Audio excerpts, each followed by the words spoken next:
Welcome to Honesty Podcast vlog number 16. This is everything I find wrong about UFC 206.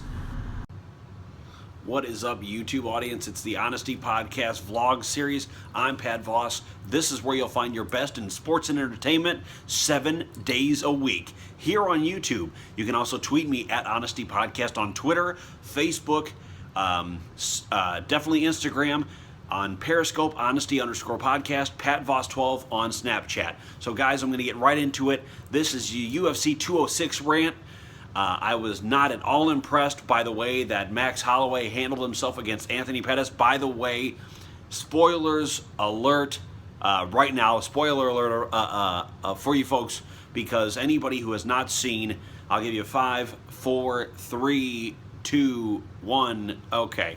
So Max Holloway is the new UFC featherweight interim champion. He will face off soon against Jose Aldo for the undisputed title.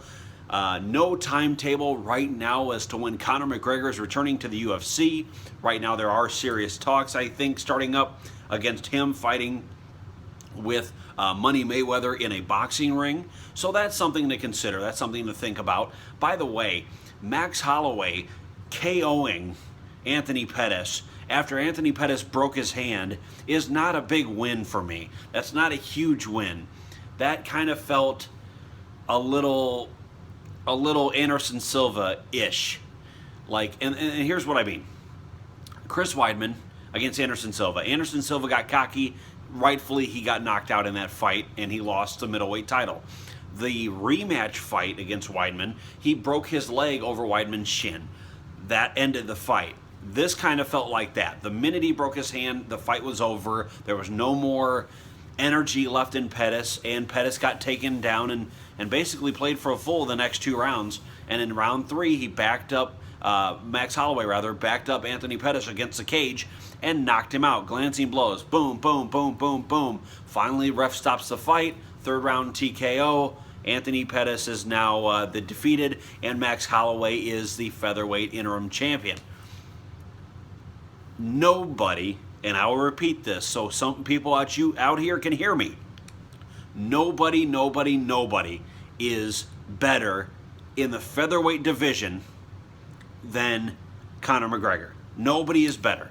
They talk a lot of shit about him. They talk a lot of crap. They say a lot of things that don't make any freaking sense, and it's okay. Haters talk crap. That's all they do. Haters talk crap, and there's no backing it up. Haters talk about how he can only last a certain amount in the ring, or in the octagon. Guess what happened? He lasted 13 seconds against Jose Aldo, won the undisputed title. He beat Chad Mendes and had Chad gas out. He came against lightweight champion Eddie Alvarez, and Eddie got knocked down 3 or 4 times in the first round.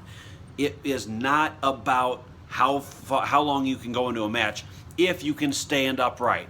If I understand if Conor McGregor was taken down 3 or 4 times over 2 rounds, he'd start being gassed by the 2nd or 3rd round. He'd start trying to play keep away, kind of like he did against Diaz. But this is a different game. A lot of these featherweights want to stand up man-to-man and try to punch it out and counter-punch it out. And that's not a smart game to play with Conor McGregor, because Conor's got that lethal, like a good right and a lethal left. And that's not something you can really mess around with. So just be aware, guys. You know, UFC 207, by the way, is December 30th.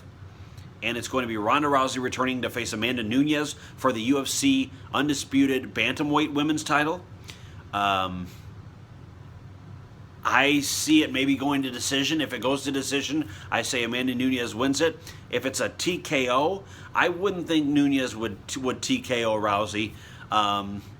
And to me, preparation-wise and everything that surrounded the events of, and I'm not giving Holly Holm, I'm not giving Ronda a pass for the Holly Holm fight. She got her ass kicked.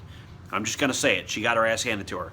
But preparation-wise and what was on her mind, and now that that's not a factor anymore, that's what I want to see. I want to see how she reacts. How does she come back from not being a factor anymore? I think she comes out and she either submits or TKOs in the first 2 rounds, Amanda Nunes, and takes back her belt. I think Conor McGregor, after he gets back from his baby being born, congratulations, by the way, Conor. After he gets back from his baby being born, he'll come back and fight for the undisputed featherweight title, very likely, or fight Khabib for the lightweight title. We don't know. We don't know what title he is going to have or not have when he comes back.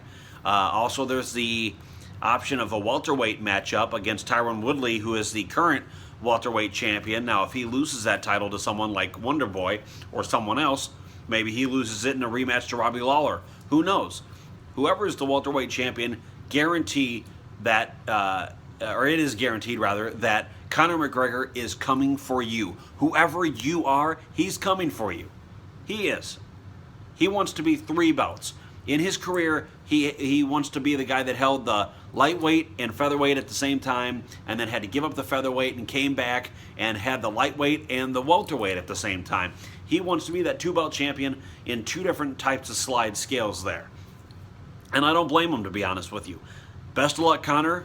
You know, by the way, I do fear, though, it's kind of like Khabib. I would have a little bit of fear going into a Tyron Woodley welterweight title match, only because he's got those T-bombs and he can fire away. I mean, if you think Conor's jabs are lethal and maybe hooks are lethal, you know, I'd hate to see him get squared up on the chin with one of those T-bombs, because I think that would be the undoing of Conor McGregor in that matchup.